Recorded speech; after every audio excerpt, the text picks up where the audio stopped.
What's going on, guys? My name is Dan Crowley, and in this video, I'm going to be talking about what makes a $10,000 plus offer, a real high ticket offer, easy to sell. And I'll be honest, this free video is going to be better than the vast majority of paid trainings out there on offers that you'd pay hundreds or thousands of dollars for. So if you do get some value out of this, hit that subscribe button. For context, I've scaled 3 separate businesses to over 6 figures a month plus, an agency business, a coaching business, and a SaaS business. So this is advice from somebody who has done it, who's currently doing it, and currently helping hundreds of other clients do it right now. And I want to start off by saying that yes, a great offer is an absolute cheat code for your business. At the same time, if you don't incorporate these things I'm going to be talking about into your sales process, you're not going to see the type of growth that you're looking for. I've seen a lot of people with great offers not be able to scale because they don't know how to sell.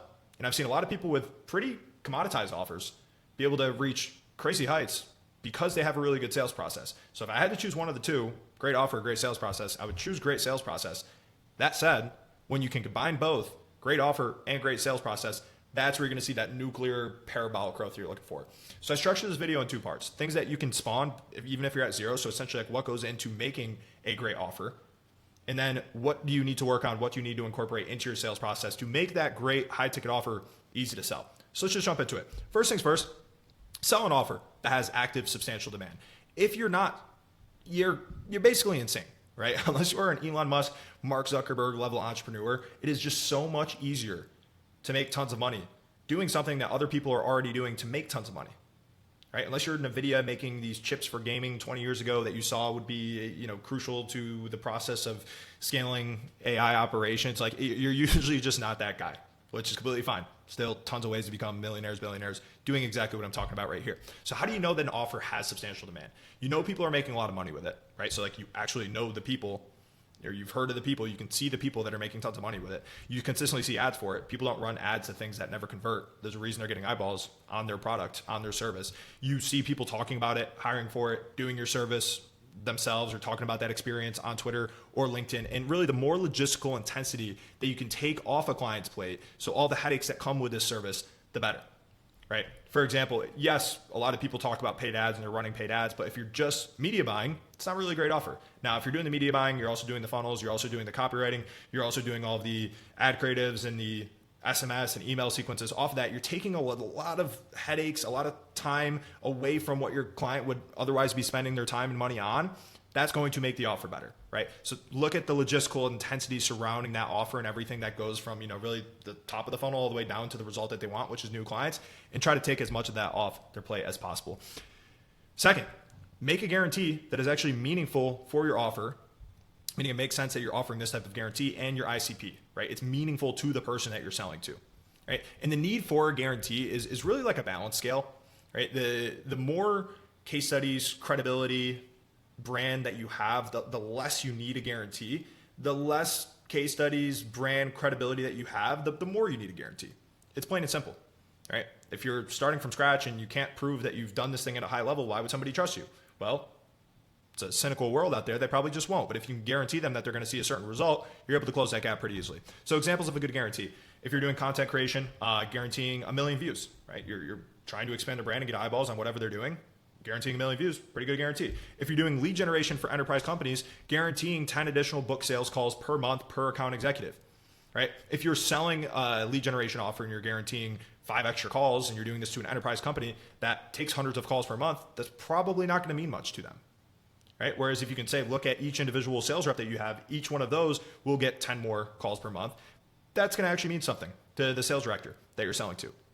And also, it's going to be a lot more work. It's going to be a lot more volume on the lead generation side. So it's going to necessitate and allow you to charge $10,000 plus, right? Sales coaching, guaranteeing 10% growth in cash collected on live calls. I'm teaching you to get better at that. So that's exactly what I'm guaranteeing. And regardless of who that ICP is, like that 10% growth will mean a lot. Coaching for people that want to start an agency. These people are essentially just scared. What if I invest all of this time and it doesn't work out? So if I just guarantee that they'll sign a client and have some sort of satisfaction guarantee with input requirements saying if you do spend the time doing these things, you'll be satisfied, you'll get a client out of it. Cool. That means a lot for somebody who's just starting a business where, once again, if I was selling that type of guarantee to an enterprise company, it just may not actually move the needle for them. So make sure that your guarantee is relevant to your offer and to your ICP that you're selling to.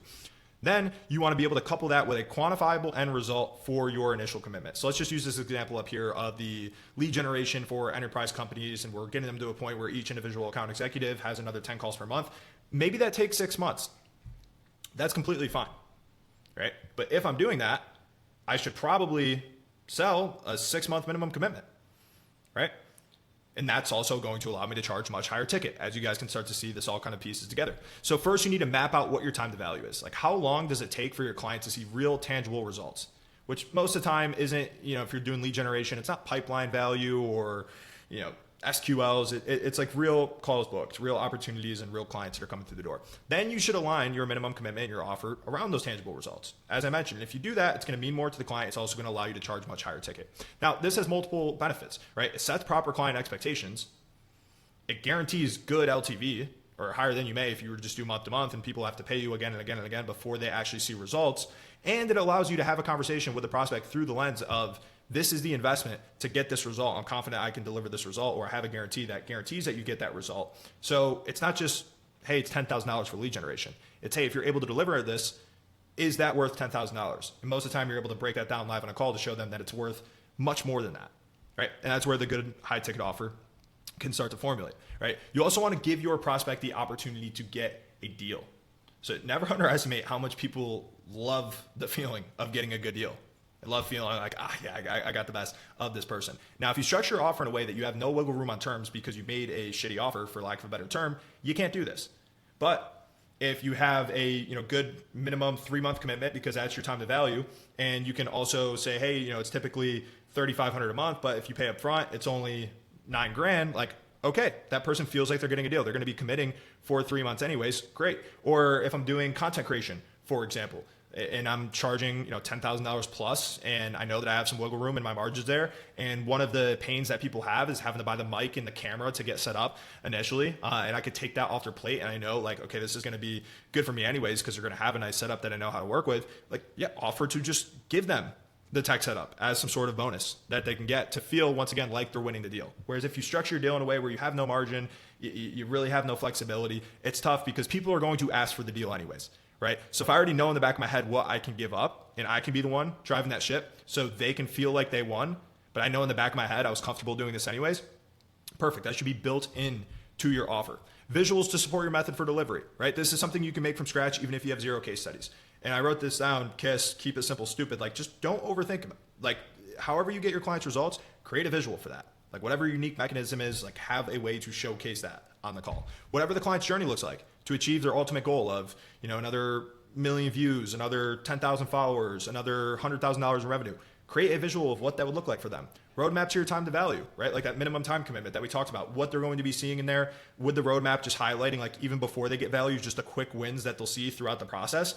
Create a visual for that. Using a lead generation example, like, hey, the first day in onboarding, we're going to map out how we should position your offer to cold traffic based on what we've seen work best. And then we're going to curate a leads list of 10,000 of your best customers. And then we're going to be able to launch. And, by week 3, we'll be doing 10x the amount of outreach that you guys are doing right now. We'll start to get feedback. We'll do a bunch of A/B tests. Like all these things sound valuable. All these things sound like something the prospect should be doing otherwise. So on that roadmap, if it can seem like there's quick wins before they get that result that they're looking for, that's going to lower their friction and get them more excited about the onboarding process. And the reason why visuals are important is because everyone is a visual learner. You know how they talked about in school, like you're a visual or an auditory or whatever the other one was type of learner? They lied to you. It was one of the many things they lied to us about. Like when they said you'd use calculus in real life or cheating will get you nowhere, like then you see the people that were always habitually cheating are just running laps around everybody else. Like, this is another thing they lied to you about. And even if it was true, even if some people are more auditory learners, also hearing it while seeing a visual is just going to help them understand it better. Trust me on this. They get prospects more engaged on sales calls as well when you're showing them something. Typically, even if you're saying the same thing, like when you're showcasing something on the call, people just naturally ask better questions as opposed to just sitting through the pitch like, yep, cool, makes sense, yep, cool. Like nobody likes that, right? When they're actually engaged with the process, it's great. And you'll just notice even if you're saying the same thing coupled with visuals, you will get more of those engaged prospects. And then afterwards, they're great follow-up assets too, right? When somebody's like, oh, this is awesome. Like, can you just like, give me a rundown and so I can run it by my team and show the rest. Like you already have something built up that can be shared throughout the organization, that can be shared with their partner, their spouse, whoever, right? So people can also quickly understand what you're doing and what type of value you're bringing to the client. Video sales letter. If you're like me, if you're like the vast majority of our clients, no sale happens without a sales call. So the first sale is just selling them on the sales call. And that's exactly what a VSL does. And the reason why VSL is so powerful is because sales is exponentially easier if the call is not, hey man, like tell me who you are and what you do. But hey, I know who you are. I know what you do. Let's see if this fit. Much more productive conversation, much easier to sell, like I said, which is the purpose of this training. And just getting that over, like it's going to be the initial like anchor of your pre-call process before you have a bunch of things I'm going to talk about later on that can build a lot more trust than just sending over the VSL. Lead scoring, right? Just not talking to broke people. That makes everybody's life easier. So even if you're just starting from scratch, you always want to shoot for an offer rate of 80% plus, meaning 80% of the time, 4 out of 5 times I get on a sales call, this person is worthy of making an offer to. If not, everything's going to be more difficult. You're not going to know how to improve your process. Really, the core problem is quite simple. Like you're just selling to broke people. You don't want to do that, right? Even if you're starting from scratch, right? You don't need to do free work. I'm not saying it's the worst idea in the world. Like I get it, unscalable things are necessary in the beginning, but it's not a requirement. And even if you were doing free work, you'd be an absolute idiot to do free work for somebody that could not become a high LTV client. So still makes sense to pre-qualify people a little bit, right? Super simple. You can do that based on what their revenue in their business is. If you're selling email marketing, what their email list size is, like budget. There's a bunch of things that you can do there. I'm not saying that you need to tell them the price right up front. You probably actually shouldn't do that if you're selling like a real $10,000 plus offer because you want the perceived value to be as high as possible before them knowing the price. But still, like there should be some qualification in there to weed out the brokies, for lack of a better term. Pretty much like, yeah, basic requirements, cool, we can move on. Then the ROI calculator. This is also something I talked about it in my previous video. I believe it was the second video that I put out. But this is an awesome tool that you can create in literally 20 seconds, just using something like Claude and just making an artifact real quickly to just showcase the potential ROI for clients on the call, right? It's not enough that people believe your service can work. They also have to believe and be able to visualize what success would look like for them. If they can't do it, people are generally pretty cynical. They're just gonna be like, yeah, I work for the other guy. I don't know if it's gonna work for me specifically. I've had bad experiences. I've had this, I've had that. Everybody's got their own fucking story. That said, it's better if you're using real client results, which leads me into my next part on things that you need to earn, things that you need to work on, because unfortunately scaling business does require a little bit of work, and then incorporate into your sales process. So just quick recap. You get an offer that other people are making a lot of money with. You have a guarantee that actually means something for your offer and the ICP that you're selling to. It has to move the needle for your dream prospect. Quantifiable end result for your initial commitment. You structure your initial commitment around that. That's going to allow you to guarantee like good LTV. Like I said, we want to be $10,000 plus. Give the opportunity to get a deal. People are going to ask for it anyways. Have visuals, have video sales letter, lead scoring. Don't talk to broke people. ROI calculator, showcase potential ROI. Cool. Now, what do we want to incorporate after we've already done all this? So we're taking sales calls. We're signing clients. We're getting case studies, right? Things are starting to move a little bit. We're starting to have fun. Trust building assets, case studies, testimonials, third-party review sites like a Trustpilot, and just getting that over to them before the sales conversation happens. We want to drive consumption of these assets as much as possible before the call, because consumption is king, right? The difference between a referral and somebody from cold traffic is simply their level of trust.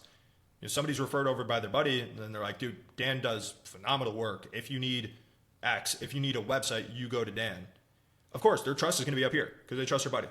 If somebody heard about you yesterday because they clicked on an ad, and they clicked on ads in between seeing like egregious Sora videos, like they don't know you from the next guy, right? Their trust is going to be down here. But if they consume a bunch of your content, then they can have the ability to close on that first call, even if they just heard about you today or yesterday. Right? So if you want people to close, it's crucial that you do everything in your power to get them to consume as much of your trust building assets as possible so they can be similar to a referral, or as similar to a referral as humanly possible. Trust is like scarce, guys. Information is fucking everywhere nowadays. Trust is like the real valuable asset. That's quite literally, like with AI and everything going on, like that's only going to continue to shrink and shrink and shrink. Right? And I can't tell you how important this concept is. A lot of times we'll hear from our sales team like, oh yeah, dude, this guy was easy to close. Like he's been watching Daniel's content for months now, or like he heard about ListKit from a friend, and has been checking our stuff out. He was on our YouTube video and this and that. And it's always very interesting seeing in Hyros, which just tracks basically a customer's journey and tracks like ad performance, the people that do close from cold traffic versus the ones that don't. The ones that do, it's like they clicked on the ad, then they went away, then they clicked on a YouTube video, then they clicked on our website, then they clicked on the ad, then they went away, then they clicked on the ad, then they went to the YouTube video, then they saw our case studies page, then they went to this page, and then they found our Trustpilot, and then they viewed the pre-call assets, and then they showed up to the call, and then they close. Where the people who don't, it's just like I book a call, I watch nothing, and then I don't close. And that same person, I always drive this concept down to our salespeople, and this is why it's so important to have a follow-up process, that has been watching our YouTube videos for a month and is just a lay down close. Like, you want to even drive consumption after the call if you don't get all the way there, because that same person that knows nothing, that just booked a call, hopped on, didn't do anything, like, they're that same person that closed literally a month later, right? Pretty simple, got to drive consumption, and you want to do that with trust building assets because, like I said, trust is the scarce resource these days. Post-call booking page, that answers the frequently asked questions before the call. So I talked about this in my last video too, just talking about like how to find what people are asking about, because there's really not much new under the sun. Like, people tend to ask the same questions over and over and over again, right? And trust is one thing that's super important that I just harped on. Understanding is another. Like, if you want somebody to close on the first call, they need to trust you and understand your offer enough to do so. So if you just answer all these frequently asked questions before the call even happens, awesome. I've seen a lot of sales calls where somebody's like following along, they're excited, they're like, but dude, this is a lot. And it's not even just like bullshit objection. They're like, I've got to digest this. This is a lot of stuff here. It's because naturally they have a lot of questions. You know, the average, sales process, maybe it has 10, maybe it has 20, I don't know, maybe it has 30 sales questions that people are just naturally asking. If that person doesn't even ask it on the call, like, it's probably in the back of their head and it's going to come up as like, I'll think about it objection. We want to just get out in front of that. Right? And to give you guys examples of that, this is two of our offers here. And these are the thank you page. And how do you think we came up with this? You're just taking call transcripts. You're figuring out what people are asking about. How am I going to get clients? How do I fulfill for clients? Which business model do I run? How long will it take to sign my first client? How many hours will it take per day? How much revenue can I make doing this? Same thing over here. You're going to see it's very, very similar, right? What kind of results can I expect? How fast did the campaign start? Is it worth the investment? How do you compare to your competitors? What's the commitment? Can I cancel? Will your emails actually reach the inbox? Like, we already know people are asking this. So just get it to them before the call. Because trust is one thing that you need to have. Understanding of like, okay, I get what this is. I get what I would be paying $10,000 plus for. Because with a high ticket offer, like, the level of understanding needs to be fucking 10 out of 10 crystal clear if somebody's going to throw that type of money at something. Right. So going down, ways to provide clear proof that you will bring value to them, either before or on the sales call. And this doesn't even need to be an asset. This doesn't need to be something that you need to create. It just needs to be something that you incorporate into your sales process. So you can simply talk to them about what they've done that has or hasn't worked, and just tailor your pitch in a way that shows them how you'll take like what they're already doing and what works and do that at scale. So to use a lead generation example, like if somebody sees good results from their sales guys quite literally sitting there and typing out personalized emails, and you're doing personalized email outreach at scale, you want to be able to get them to see, okay, like, we're doing this thing, we're just 100xing it. Doesn't need to be much more complicated than that. Or if they had a bad experience with a competitor, which is super, super, super common, right? They need to understand exactly why they had a bad experience, because they might not even remember. Like, they may just be like, dude, like, I just paid this person, I know that we get a freaking lead out of it. And that's tough, because if they don't see and understand exactly why that happened and exactly why this is going to be different, of course they're not going to go down the same road. Like, that road was just a fucking total collision. They wrecked their car. It was an absolute mess. Like, they're not going to do the same thing again. Some people are dumb. They're usually not that dumb. So if you can get them to understand why what they did previously doesn't work or didn't work, and why this is different to ease that concern, cool. Like, you're providing proof on the call that, okay, this is going to be different. I'm going to bring value, right? Other examples of that are pretty common, which is just like showing why this works, is like an audit process. So let's say you're selling to somebody that it has an e-com brand, you're doing e-com email marketing. A lot of time in that sales process, you're between call 1 and 2, you're just getting access to that Klaviyo account, you're running a full audit, and you're showing them right off the bat, hey, this is what I would do differently, right? Or if you have a way to just generate sample work easier, like, this is all good stuff. This is what works. After that, personal company brand. This is a big like trust thing, going back to it. If you want your $10,000 plus offer to be easy to sell, it is so much easier if they know, like, hey, this guy is the guy for done for you YouTube management. This guy is the guy for cold email. This guy is the guy for ad creatives. This guy is the guy for that. And for us, just looking at the different types of companies that we ran, usually makes more sense for like agency coaching offers for it to be a personal brand, because they're almost like forming a parasocial relationship with you, and they're like looking at you like the even if you're not the one doing the work, like, you, the offer owner, are like the specialist, the expert that kind of runs everything around here. You're the captain of this ship that's, kind of steering what actually happens. And for SaaS, it's just like you see these massive SaaS companies out there. And to use like the data or like the lead generation example, like a lot of enterprise companies will just go to ZoomInfo, because that's kind of just like, hey, this is where enterprise companies go to get their data, which makes their life a whole lot easier. And like for Listkit, for example, for triple verified data, that makes your life a lot easier. Where it's like, hey, I was looking at like how to get my leads verified, and your name came up, and it's like, oh, it's pretty clear that you guys specialize in this specifically. So those leads, once again, they come in, they're much easier to sell than somebody that hasn't. So having a strong brand, it takes time, but over time, it is probably the most valuable asset a business can have, and it's going to make any offer easier to sell. Just look at Hermosi with his brand of just like value, not really asking his audience for anything in return. When he finally does, because he's built up so much trust, because he built up billions of dollars probably in goodwill, he's able to print $100 million on like a 12-hour webinar, right? It's insane. You can't just recreate that offer, but with brand, you can try to have similar effects in your business. A repeatable sales process that does not solely rely on your expertise. And this is a very, very, very, very, very common trap that I see with a lot of our clients who are doing founder-led sales. They rely on their expertise to sell. And then they fall in the trap of being like, well, nobody can sell like me, and they're never able to remove themselves from the sales process. Where number one, this is actually going to result in a lower close rate over time because it's harder to improve, right? If you're shooting from your hip and you're just needing to play like crazy strategist guy, and you have a prospect that's playing their cards super, super close to their chest, they're not giving you much, or they don't have the same issues that somebody else may have, and you don't have just like a good sales process to rely on that's repeatable, you're probably going to shit the bed. It's going to lead to way more variance in your close rate because every call can be so different. And like I said, it makes the process nearly impossible to get out of if you're doing founder-led sales. So one of the nice things, I mean, today even, and definitely up to this point, that I've had is a lot of people will come in knowing Christian, knowing Daniel, maybe knowing Andre. Daniel's probably the main one. But they don't know me. They don't even necessarily know that I'm a founder. I a lot of times don't even mention it on the call because I want to make sure that our sales process stands on a strong enough foundation so that I don't need to rely on that. And I'm also just like, I have a script open in front of me. I'm not reading off of it, but it's just good structure because I know those call recordings for me are training material for our sales team. So if I do something that's completely unscalable, once again, that deviation I've seen usually is actually worse for results.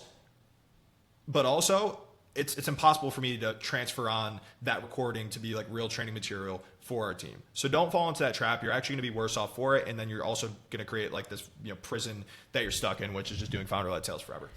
Consistent reps. Even if you don't have consistent lead flow, there is no excuse to not getting consistent reps through mock calls. Once again, if you have a process and you're like, okay, I'm going to stick to the process, I'm going to iterate on the process here, the only way you can fail is if you don't have a feedback loop to improve, meaning you don't have calls. When we were starting our agency, we didn't have a lot of calls. We would probably get 3 sales calls a week, something like that. This is just starting from scratch. We're in college. We have no case studies. We have no personal brand. So everything is more difficult at this point. At the same time, we had a good like performance-based offer. That also goes into guarantees. Like working on performance is essentially an implicit guarantee. If we don't do anything for you, you're not going to pay us anything. We did mock calls every single weekend, just me and my business partners. And I was like, hey, this is the type of guy that I'm talking to. Play this person. Let's do it. And nowadays, there are different softwares out there where you can basically just tell the person or tell the AI what type of person you typically sell to, and it will just play a prospect for you, right? But you need reps. So if you don't have consistent lead flow, get it done through mock calls. Very, very important so you can build on that process that doesn't, once again, rely on your like founder expertise there. Creating leverage around constraints. This kind of goes into, okay, helping or having enough wiggle room to be able to make the prospect feel like they're getting a deal. But naturally, when you start doing this, when you're taking calls, when you're signing clients, you're just going to notice your sales process has these specific constraints. So if you have the freedom to build leverage into your offer to solve these constraints, you're going to be much better off for it, right? Example here is if prospects don't have tons of urgency to close on the call, create a fast action bonus. And if that comes in the form of like additional work or some sort of discount to get people to move quicker than they would otherwise, awesome. Like build that into your process and it's going to help massively. This is something that we've done at Listkit, even just on the data demo side, was like we would give them some free credits if they were able to move forward quicker, because a lot of people would be I want to test this, but I'm on contract with this other company for a while, we would obviously use good sales fundamentals to get them to look at that as a sunk cost and get them to realize they should find a data provider that can help their lead generation issues, because them being under contract isn't going to solve any of their issues. Like if nothing changes. They still need to grow. They still need to find the solution that they're looking for. So you can get them pretty close, but still they're just running into that like, it's tough. Don't have tons of urgency. Where boom, if you can have a fast action bonus to get them to move forward quicker than they would otherwise, amazing. You're solving a big constraint in your sales process here. Or for example, if you're typically doing monthly and you're running with like a 3-month minimum commitment, like maybe you make a 6-month, a 12-month package, and you're able to kind of price anchor against a higher one, and maybe offer just like the best terms if they move forward quicker, or there's different things that are going to pop up. So it's hard to just come up with these all-encompassing examples, but that's what this is all about. Is you're going to be taking calls, you're going to be seeing the constraints that come up. So figure out how you can just build in some leverage to solve that constraint. And this is really like an end of call, like only break glass in case of emergency type of thing that you'd want to leverage, but super, super game changing to the people that I've taught this to, that have actually incorporated it too. Last, I guess. I mean, people even say that. A follow-up system to always stay top of mind. Because oftentimes, prospects are just going to go with the last man standing, the company that's still on the top of their mind, still following up with them when they are ready to pull the trigger. And that's not always when they're taking calls. I don't know why people do this, but a lot of people will just like book 5-6 sales calls with a bunch of different companies because they're in that like buying mode where they're clicking on ads and they're like, oh yeah, I want to learn about this. Let's say it's for content creation, but they're not actually ready themselves because they're super busy till like the end of the year to pull the trigger on a content creation offer until, let's say, like first week of January. The person who is still top of mind, the person who has played the consumption game and built up enough trust so that when they are ready, they're right there in front of them. A lot of times they're going to get the deal for no other reason other than the fact that they're the last man standing. It's kind of a bad broken psychology example, but it's almost like the last girl that's in the bar. Like for some reason, guys are still going to her, and it's just because like, okay, well, they're still there when they're ready to pull the trigger. Bad example. But make sure you're using a CRM so that you can always stay in touch with prospects and build trust without doing all the work manually yourself. You don't want to drive yourself completely insane. Like I said, this is about making a $10,000 plus offer easier to sell, not about making your life miserable. So hopefully you got some value out of this. Just kind of recap from the top. We went over those, but make sure you're driving consumption with these trust building assets. Have that post-call booking page that just answers the FAQs. Have ways to provide clear proof that you're going to bring value. Those ROI calculators, sample work, audits, just letting them know why this thing that they're doing right now is going to work way better at scale, or when they're using a professional to do it 24/7 like yourself, or why what they didn't do previously, or why what they did previously that didn't work isn't going to bite them in the ass again here. Brand, super important, cheat code, repeatable sales process, consistent reps, creating some leverage around constraints. Like I said, that usually kind of goes hand in hand with like the ability to get a good deal, and you just formulate that based off seeing like what the common constraints are, and a follow-up system to stay top of mind. 30 minutes, we'll cut it there, but thank you guys. Subscribe if you did get that value that I talked about at the top of the call. Peace.